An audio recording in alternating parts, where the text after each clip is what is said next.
Plusieurs accusations formulées à tort ou à raison s'accentuent contre les directeurs généraux de l'ARSP, autorité de régulation de la sous-traitance dans le secteur privé en RDC, Miguel Katem Kachal, dont les détracteurs estiment que ces derniers n'offrent pas d'opportunités aux jeunes investisseurs congolais, particulièrement ceux de l'espace Katanga, pour qu'ils gagnent et aussi le marché au sein des entreprises afin de favoriser l'éclosion de la véritable classe moyenne exclusivement congolaise. Par ailleurs, cette polémique est considérée comme un faux bruit par Mathieu Kongolo de la Ligue congolaise pour la citoyenneté. Je pense que tout ce que nous devrions éviter, c'est être chef d'orchestre d'une campagne de diabolisation contre une structure, contre certaines personnalités.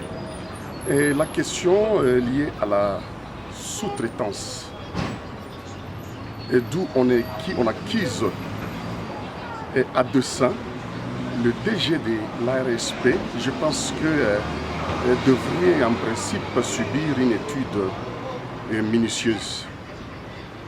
Est-ce qu'il s'agit réellement du DG de l'ARSP qui manigance quelque chose de détriment de Katanga? Point d'interrogation. Est-ce qu'il s'agit de lui vraiment qui manigance quelque chose au sujet des Congolais? Et parce que le président de la République a estimé qu'il fallait travailler sur l'émergence de la classe moyenne des Congolais. Il s'agit de lui. Je ne pense pas que la question soit autour du DGD et l'ARSP, mais plutôt au niveau d'une classe mafieuse des multinationales et qui, à leur niveau, ont verrouillé le système de la sous-traitance ici en RDC. Le marché de la sous-traitance en RDC ne se traite pas ici à l'interne plutôt qu'à l'externe. Même si vous allez au niveau d'acquérir le numéro de l'ARSP, mais vous avez l'ID, un numéro du système même de la sous-traitance au niveau international qui est verrouillé.